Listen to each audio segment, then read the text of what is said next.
Brought to you by NBC bearing, भारताची पहिली bearing उत्पादक। मी माननीय सुप्रीम कोर्टाचे सर्वोच्च न्यायालयाचे आभार मानतो।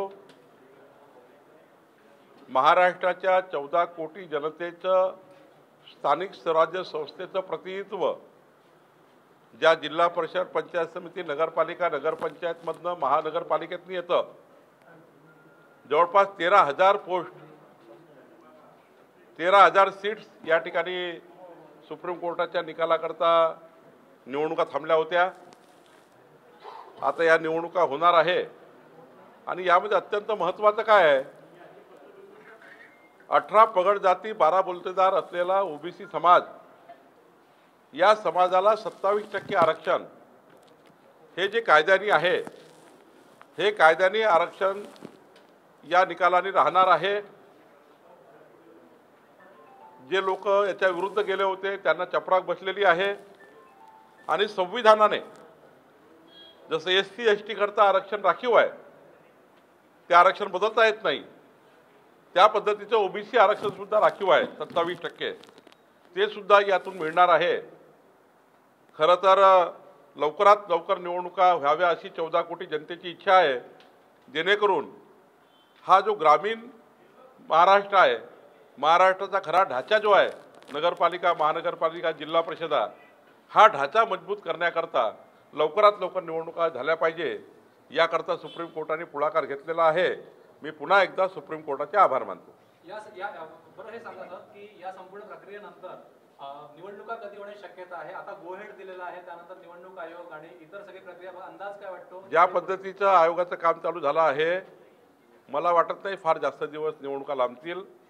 साधारण निवडणुकीची प्रक्रियाच निवडणूक आयोगाने चालू केलेली आहे, त्यामुळे लवकरच निवडणुका होतील असं मला वाटतं। राजकीय दृष्ट्या ओबीसी समाजावर हा न्याय झाला नाही, काही लोक ओबीसीच्या आरक्षणाच्या विरोधी होते, ओबीसीला आरक्षण मिळू नये याकरता काही लोकांनी प्रयत्न केले होते, पण हा 18 पगड जाती असलेला 27% ओबीसी समाज, 27% आरक्षणाचा ओबीसी समाज, या समाजाला आरक्षण मिळालं पाहिजे याकरता आमच्या सरकारने विशेष प्रयत्न केले। त्या ठिकाणी कोर्टामध्ये आमचे जे काही सबमिशन राहिले, अनेक लोकांनी याच्यात खोडा आणण्याचा प्रयत्न केला, पण देवेंद्र फडणवीस सरकार, आमच्या सरकारने योग्य पद्धतीची बाजू सुप्रीम कोर्टात मांडली।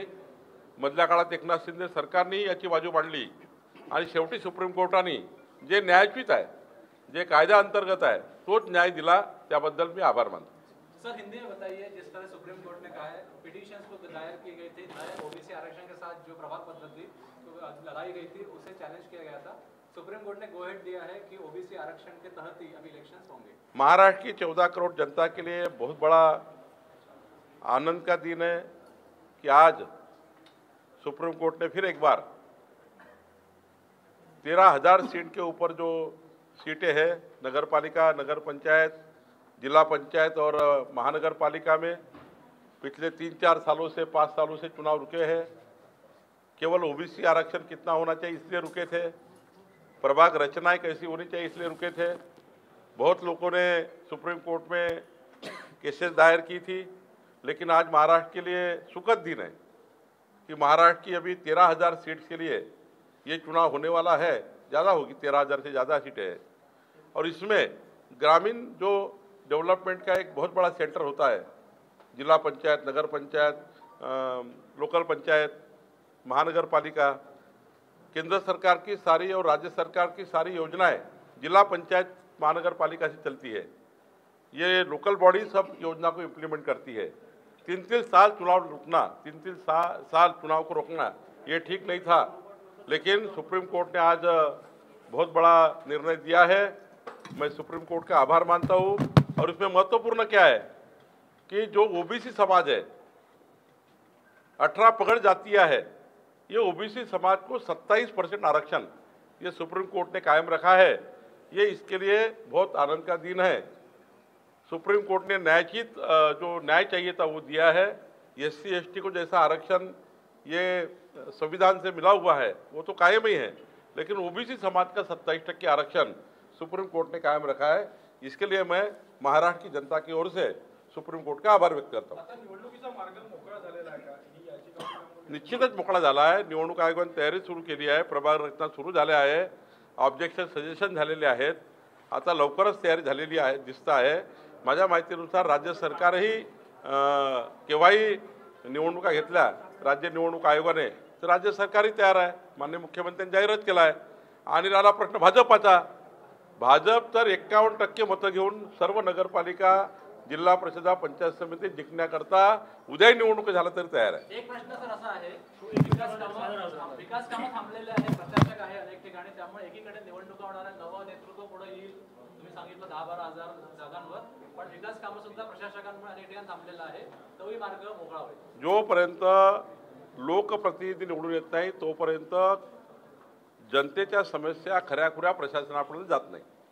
प्रशासन आपल्या हिशोबाने काम करतं, पण जेव्हा लोकप्रतिनिधी असतात त्या संस्थेमध्ये, जिल्हा परिषदेमध्ये, पंचायत समितीमध्ये, ग्रामपंचायतमध्ये किंवा महानगरपालिकेत खरी समस्या खालची काय आहे, कुणाचा त्या ठिकाणी वॉर्डमध्ये काय काय समस्या, ह्या सर्व समस्या लोकप्रतिनिधीला समजतात।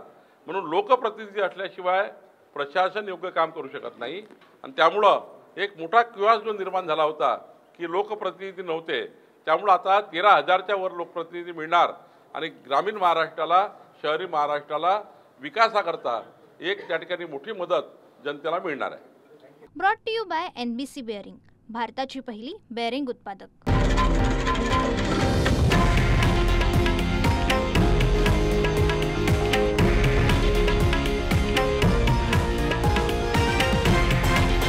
हे आहे देशातील नंबर 1 न्यूज नेटवर्क आणि आपण पाहत आहात TV9 मराठी, एकमेव।